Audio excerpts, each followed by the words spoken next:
Hello, everyone. I'm honored to welcome you to the 10th session of the Conference of the States Parties to the UN Convention Against Corruption.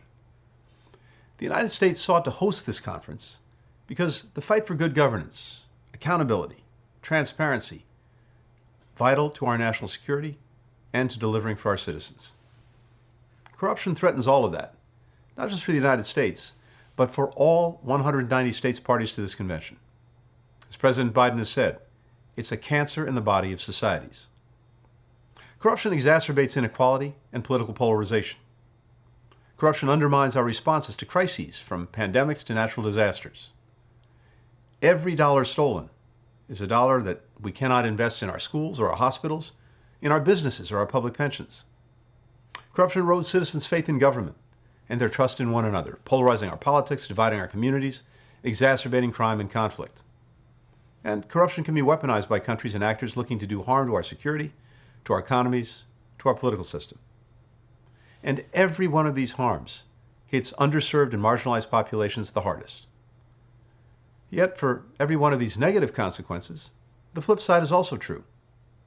Creating more transparent, accountable governance is one of the most powerful ways that we can build more inclusive opportunity, greater security, better public services, more respect for human rights, and more ways for citizens to seek justice when those rights are abused.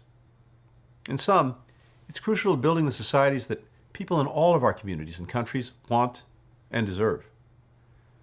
These are all reasons President Biden issued the first ever U.S. strategy on countering corruption in 2021, setting out a whole-of-government approach that has guided our efforts. One of the strategy's pillars is strengthening the international anti-corruption architecture, of which the UN Convention and this conference is a key part. A few months ago, the United States put out a comprehensive report on how we're doing on meeting our commitments, because holding ourselves accountable is an important way to model the transparency that we want to foster, and to highlight challenges where we can use some help. That's the spirit we bring to hosting this conference. 2 decades since the adoption of this convention, all states parties, and indeed everyone here who works on promoting good governance, has an opportunity and a responsibility to take a candid look at where we've made progress and where we've come up short. We have to recommit ourselves to turning the pledges we made into reality. In those areas where we have work to do, whether that's strengthening asset recovery efforts to return stolen resources to their rightful owners, or increasing financial transparency in high-risk sectors like real estate, or eliminating the safe havens that corrupt actors use to hide their illicit profits, we must harness the experience, the knowledge, and the ingenuity of the widest range of partners if we're going to find solutions. Indeed, if we've learned anything from our recent efforts, it's that no institution or organization, no government or group of governments can effectively combat corruption alone. That means we need to break down the silos between law enforcement, prosecutors, public health officials, development practitioners, and other officials whose efforts are weakened by corruption. We need to reach across borders, sharing what works in fighting impunity, just as corrupt actors are constantly taking pages from one another's playbooks. And we need to reach outside government, to team up with civil society, the private sector, and directly with citizens, all of whom have a profound stake in this fight and important tools and perspectives to bring to bear. That's the story of our proud host city, Atlanta, and I'd like to thank Mayor Dickens for welcoming us here.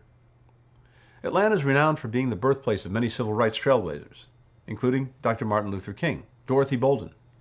One of the shared qualities that made these individuals such transformative leaders was their ability to make people, ordinary citizens, believe that they were capable of ending entrenched injustices that many had endured for their entire lives. And they were able to rally diverse coalitions to their cause: businesses, faith groups, students, unions. To break out of the cycle of impunity and hopelessness, we need the same kind of inclusive leadership. Such inclusive leadership was on full display yesterday when we hosted the first ever Anti-Corruption Civil Society Forum, which brought together anti-corruption and transparency advocates, journalists, human rights defenders, youth leaders, academics, and others, together with representatives from government from every region of the world.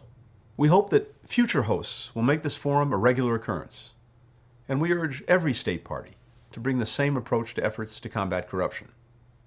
So, thank you for joining us. I wish you lively and productive discussions in the days ahead, and we look forward to learning from you and working with you. Thank you very much.